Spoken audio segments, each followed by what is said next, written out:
இல்லை பல விதமான கதைகள்லாம் வந்து பார்த்துருக்கோம் நம்மளும். ஆனால் இந்த அளவுக்கு வந்து முதுகெலும்பே இல்லாத ஒரு கதாபாத்திரமா மீனாவை ஏன் காமிக்கிறாங்கன்னு தெரியல. சில சமயங்கள்ல இந்த வெளியிலோ புலி வீட்டிலோ எலிங்கிற மாதிரி தான் அவங்க நடந்துக்கவும் செய்கிறாங்க.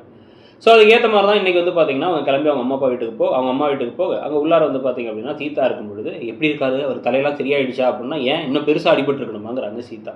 ஒரே நாளில் சீதாவோட கேரக்டர் ஆர்க்கே மாற்றி அவங்க திடீர்னு வில்லியாகிறாங்க. அது ஆக்சுவலாக இயல்பாக அப்படி நடக்காது. ஏன்னா அவங்களுடைய நேச்சருக்கு அவங்க புரிஞ்சிக்கிற நேச்சருக்கு அவங்க யோசிக்கிற மாதிரி தான் ஆரம்பத்துலேருந்து காமிப்பாங்க. விளையாட்டுத்தனமாக ஜாலியாக இருக்க ஒரு ஆள். ஆனால் இப்போ அப்படியே வந்து ரொம்ப ஒரு மாதிரி பைத்தியம் மாதிரியே ஆரம்பிக்கிறாங்க. ஏன்னா யோசிக்கிறதே இல்லை. இந்த மாதிரிலாம் அவர் பண்ணுவாரா இல்லையான்னு கூட யோசிக்கிற மாதிரி இல்லை. ஸோ அவங்க என்ன சொல்கிறாங்கன்னா மீனா கிட்டக்க உன் புருஷன் ரவுடி தானேங்கிறாங்க. நம்ம ஒரு வாரத்துக்கு முன்னாடியே ஒரு வீடியோ போட்டிருப்போம். உன் புருஷன் ரவுடி தானேன்னு கேட்டு அதையே தான் வந்து அப்படியே அவங்க சொல்லவும் செய்கிறாங்க.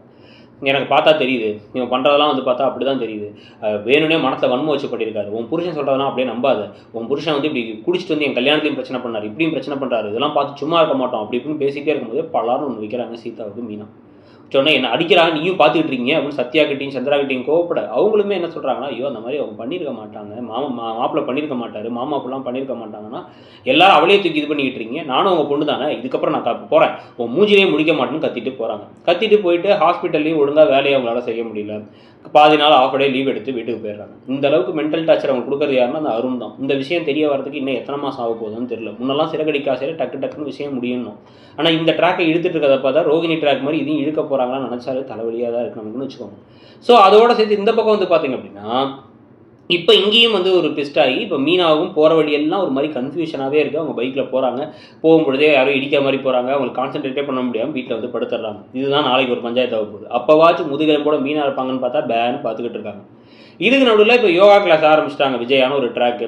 அதுக்கு வந்து சிவன் ஒருத்தர் வராரு, அவர் வந்து பார்வதி மேலே லவ் பண்ணுறாரு, அவருக்கு ஒரு இம்ப்ரெஸ் ஆகி அவங்க பேர் என்னன்னு கேட்டு உட்காந்துக்கிட்டு இருக்காரு அப்படின்னு சொல்லிட்டு ஒரு சைட் ட்ராக், இவங்களுக்கு ஒரு ஜோடியை கொடுப்போம் அப்படின்னு அந்த ட்ராக் ஒன்று ஓடிக்கிட்டு இருக்கு. இந்த ட்ராக் எங்கே போய் முடிய போகுது அப்படிங்கிறது தெரியல. இந்த மாதிரி பலவித ட்ராக்களோட வந்து கதை போயிட்டு இருக்கு. இப்போ நாளைக்கு அப்படின்னு காமிக்கிறதுல இந்த சமைச்சு வைக்கல மீனா அப்படிங்கிறதுனால கோவப்பட்டு ஜக்கு நிறைய தண்ணியை கொண்டு வந்து மூஞ்சில விட்டு எறிகிறாங்க விஜயா.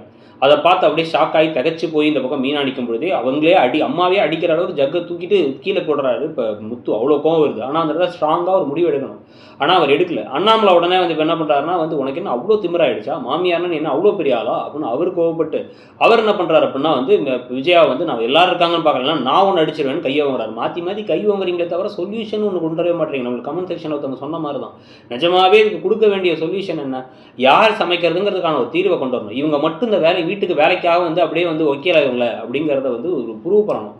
அதுக்கான விஷயங்களை செய்யாமல் இல்லை அவங்க தன்மானத்தை காப்பாற்றுறதுக்கு இவராச்சும் வெளில கூட்டு போயிடணும், முத்து வச்சு தனி கொடுத்ததுக்கு. அதுவும் பண்ணுற மாதிரி தெரியல.